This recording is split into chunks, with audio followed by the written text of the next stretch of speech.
салом дӯстон, мо ду хабари хуш дорем. имрӯз бозиҳои плей-оффи лигаи чемпионҳо аст. фардо низ шаби гузашта бозиҳои боқимондаи даври охирин дар топ 5 чемпионати футболи аврупо баргузор гардиданд ки диққати моро дербии дастаҳои шаҳри ливерпул ба худ ҷалб кард. шогирдони юрген клоп аз моҳи январ ису ғалабаи нахустини худро ба даст оварданд. албатта як пирӯзии дигар ҳам буд ки ростиҳо онро бисёриҳо фаромӯш карданд. лекин аниқ аст ки имшаб салоҳ ва гапко голҳои аввалини ливерпулро дар тақвими соли нав ба ҳадаф расониданд. баргаштани ливерпул пеш аз бозиҳои плей-офф хабари хуш аст ва мо интизори рақобати ду финалисти охири лигаи чемпионҳоро бесаброна интизор ҳастем. то он вақт хабарҳои футболиро пайгирӣ мекунем ва агар ба ин видео лайк монда бошед ба ҳаматон тамошои хуб хоҳонем. чӣ хеле ки гуфтем моро имшаб лигаи чемпионҳо интизор аст. милон бар зидди тоттенхем ва псж бар зидди бавария. ин рақобатҳоро шумо метавонед бо 1x ҷолибтар кунед. дар он ҷамъ вақт коэффициентҳои баланд ва бонусҳои гуногун шуморо интизор аст. ҳамчунин нафароне ки то ҳол регистратсия накарданд метавонанд дар аввалин пардохт бо промокоди MG0777 соҳиби $100 бонус гарданд. ссилкаи бозӣ дар комментария. ба ҳама муваффақият. псж ба рафтани месси ва неймар омодагӣ мебинад. гуфта мешавад ки тобистони соли ҷорӣ ҳар дуи бозингар аз сафи парижиҳо мераванд. вазъияти онҳо дар псж аз ҳамдигар фарқкунанда мебошад. барои мисол псж таоми кӯшиши худро ба он равона карда истодааст ки мессиро дар даста нигоҳ дорад ва қарордоди нав бо ӯ имзо кунад. неймар ва псж айни замон ба гурбаву саг мубаддал шуда истоданд. муносибат байни тарафҳо хеле сарду тун шуд. баъд аз бозӣ бар муқобили монако ки аз ситораҳои хатти ҳамла танҳо неймар дар он ширкат кард, ҷангу хархаша ба миён омадааст. ҳатто дар замони бозиам неймар ба тарафи ҳамдастагонаш дод задааст. яке аз чунин ҳолатҳо бо нимҳиматгари даста витиния рух додааст. гӯё неймар изҳори норозигӣ аз он кардааст ки ӯ ба футболбози бразилӣ пас надод. дар ниҳоят ин бозӣ бо мағлубияти парижиҳо ба анҷом расид. баъд аз рақобат бо монако неймар ба сари директори варзишии даста луиш кампушам дод задааст. чунин муносибати неймар ба роҳбарияти псж писанд нест ва онҳо мехоҳанд тобистони соли ҷорӣ ин бозингарро ба фурӯш монанд. қарордоди месси тобистони имсол ба анҷом мерасад, аммо шартномаи неймар то соли 2027 амал хоҳад кард. баъзеҳо бар он ақида ҳастанд ки неймар аз псж ба ягон ҷо намеравад. ӯ зонаи қуллаи худро дар шаҳри париж ёфтааст. пули калонро ба мисли псж дигар дар аврупо ҳеҷ кас ба бозингари бразилӣ намедиҳад. ӯ медонад ки ба сатҳи мессию роналдо баромада наметавонад ва мисли онҳо дар борааш намегӯянд ки аз худ насли бузург монд. бозингари бразилӣ то анҷоми шартномааш дар псж меистоду мисли бейлу азар ки суми реалро мегирифтанд, пули шайхҳоро гирифта умр мегузаронад. барселона омодааст то неймарро баргардонад. фаворити дуввум барои ҷалби неймар челси ба ҳисоб меравад, аммо маълум нест ки тобистон Тодд Боули сарфи калон мекунад ё ин ки не. илон маск мехоҳад дастаи манчестер юнайтедро бихарад. сармоядори амрикоӣ бори дуввум дар ин бора ишора кард. маротибаи аввал ҳангоме ки моҳи ноябри соли гузашта илон гуфта буд ки мехоҳад мюро ба даст орад. мухлисони клуб ба гапаш бовар карданд ва аммо пас аз чанде илон маск ишора кард ки ин танҳо як ҳазл буду халос. оилаи глезерҳо ки аз соли 2005 то ин ҷониб мулкдори дастаи шаҳри манчестер ҳастанд, соли гузашта эълон карданд ки мехоҳанд клубро фурӯшанд. то ин дам чандин талабгор пайдо шуд, аммо ҳамоно дар зери роҳбарии глезерҳо боқӣ мемонад. шояд ин навбат илон маск беҳазл сухан кард ва ҷиддӣ мехоҳад дастаи шаҳри манчестерро гирад. ин сармоядори амрикоӣ бояд дарк кунад ки пас аз ба даст овардани клуб бояд пули калонро харҷ намояд. бисёриҳо мегӯянд ки илон маск аз ӯҳдаи мю намебарояд. шояд пас аз он ки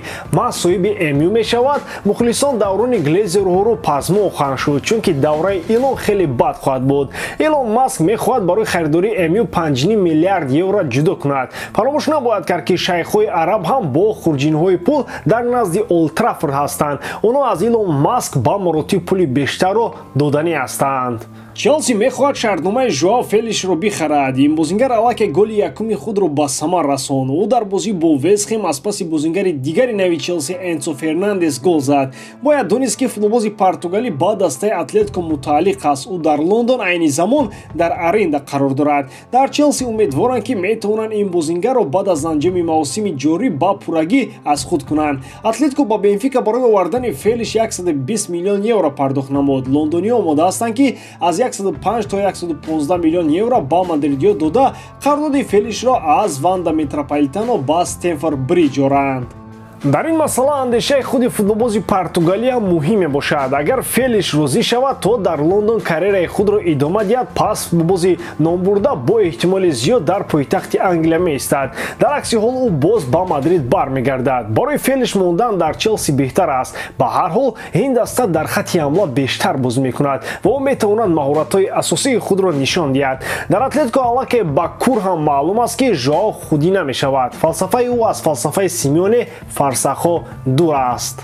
рафиқон, чемпионати ҷаҳон ба охир расид. Ман канали Ютка Геймсро ба шумо тавсия додам ва онҳое ки маро гӯш кардан пули хуб ба даст оварданд. Аллакай имшаб Лигаи Чемпионҳо оғоз мешаванд ва шумо метавонед дар канали онҳо ҳар рӯз ду прогнози ройгон гиред. Пас онҳое ки мехоҳанд прогнозҳои олӣ гиранд, ба ссилкаи дар описания буда даромада пул кор кунанд.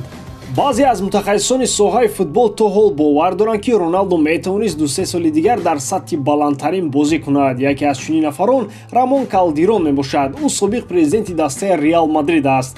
ман фикр дорам ки Криштиано метавонист 2-3 соли дигар дар сатҳи олитарин бозӣ намояд. ӯ ҳамеша формаи худро дар ҳолати беҳтарин нигоҳ медорад. дар чунин ҳолати хуб Роналдо метавонист дар Аврупо рақобатпазир бошад. гапи Калдерон ҷо дорад, аммо бисёриҳо ба ақидаи собиқ президенти Реал розӣ намешаванд. Роналдо ҳам барои танқиди худ омилҳои зиёд монд. голи ками ӯ дар 8 моҳ ва 1 гол аз пеналти дар ҷоми ҷаҳон гапу садои зиёдро ба миён овард. дар ниҳоят Роналдо ба Ал-Наср рафт ва голзании худро дар Арабистон идома дода истодааст. бисёриҳо ин ҳолатро монанд ба он мекунанд ки талабаи синфи 6 ба синфи 1 медорад ва аз он ҷо берун шуда намехоҳад, чун он ҷо ӯ беҳтарин аст. ҳамчунин ба Калдерон суол доданд ки кадом бозингар беҳтар аст, Месси ё ин ки Роналдо. ӯ аз ҷавоб гурехта ишора кард ки ҳарду ҳам беҳтарин ҳастанд ва барои клубҳое ки он ҷо бозӣ карданд насли бузург мондаанд. Реал Мадрид ҷойи ивазкунандаи Бенземаро ҷустуҷӯ дорад. дастаи шаҳри Мадрид ба ду нафар таваҷҷӯҳи хоса кардааст. яке Душан Влахович аст ва дигаре бошад Ришарлисон мебошад. ҳар нафареро ки Реал Мадрид аз байни ин ду маъмулагар интихоб накунад, интихоби ҳайратангез хоҳад буд. бо тамоми иззату эҳтиром ба ин ду нафар, ягоне аз онҳо сатҳи Реал Мадрид нестанд. онҳоро дунафара харам ҳам 70% мавқеи як Бенземаро мегиранду халос. айни замони ягона дублёри Бензема дар Реал Мариано Диаз мебошад. бо эҳтимоли зиёд ин бозингар тобистони соли ҷорӣ аз сафи мадридиён меравад.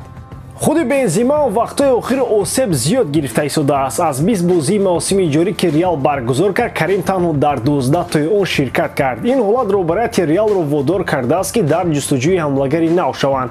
аввалтар аз ҳама дар фасли хариду фурӯши тобистона рақами 9 харидорӣ карда мешавад. агар Реал хоҳад ки Бенземаро иваз кунад, чӣ дар кор бозингари захиравии Тоттенхемро гирифтан? якбора Харри Кейнро гиранд, 100% мавқеи Каримро гирифтан метавонад.